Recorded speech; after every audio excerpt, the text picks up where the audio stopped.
আসসালামু আলাইকুম। সোম্মামি পরিবারের পক্ষ হতে সবাইকে স্বাগত জানাচ্ছি। আজকে আমরা রান্না করব সবার অনেক পছন্দের একটি খাবার, শোল মাছ লাউ। তো এই জন্য আমরা বাজার থেকে একদম তাজা তাজা কিছু শোল মাছ নিয়ে এসেছি। তো মাছগুলো কেটে পরিষ্কার করে লবণ হলুদ মেখে রেখেছি কিছুক্ষণ। এবার আমরা একটি কড়াইয়ের মধ্যে পরিমাণ মতো তেল দিয়ে 2 চামচ মতো পেঁয়াজ বাটা দিয়ে দিয়েছি, সাথে হাফ চামচ মতো হলুদ, হাফ চামচ মতো একটু মরিচ গুঁড়া জাস্ট কালারের জন্য, আর কাঁচামরিচ দিয়ে রান্নাটা হবে এই জন্য আমরা কাঁচামরিচ দিয়ে দিয়েছি। এবার আমরা লবণ হলুদ মেখে রাখা মাছটা দিয়ে দিলাম, দিয়ে খুব ভালো করে নাড়াচাড়া করে নিচ্ছি, একটু কষিয়ে নিচ্ছি আর কি।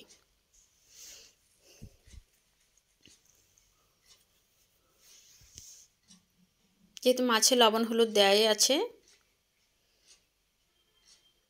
এবার আমরা মাছটা কষানো হয়ে গেলে মাছটা তুলে নিচ্ছি।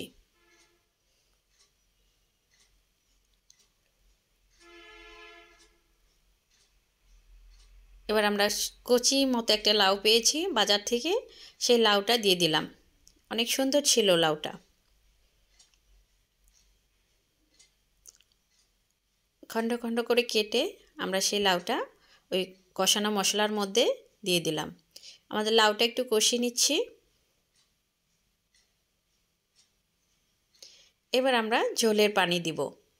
যেহেতু লাউ থেকেও পানি ওঠে, আমরা পরিমাণ মতো দিব, যে যতটুকু ঝোল রাখবো ঠিক অতটুকুই পানি দিব। এবার আমরা খুব ভালো করে নেড়ে দিচ্ছি।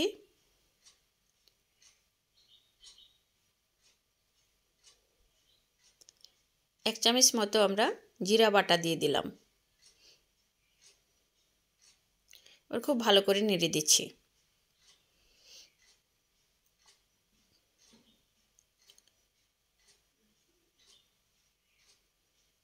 আমাদের হাফ সিদ্ধ হয়ে গেলে লাউটা আমরা কষানো মাছটা লাউর মধ্যে দিয়ে দিলাম, দিয়ে এবার খুব ভালোভাবে লাউয়ের সাথে মাছের সাথে মিশিয়ে দিচ্ছি একটু।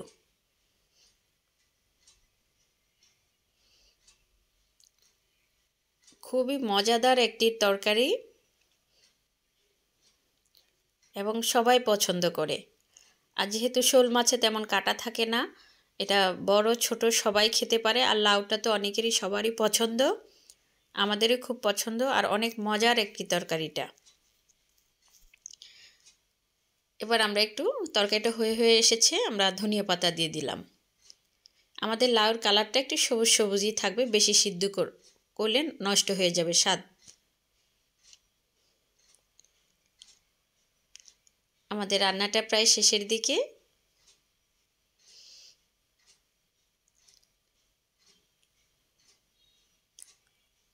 এই যে রান্নাটা খুব সুন্দর একটি রান্না হয়েছে, কালারও এসেছে সুন্দর, খেতেও অনেক মজাদার হবে।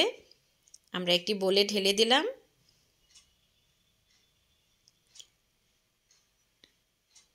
তো ভিডিওটি ভালো লাগলে লাইক কমেন্ট শেয়ার দিয়ে পাশে থাকবেন।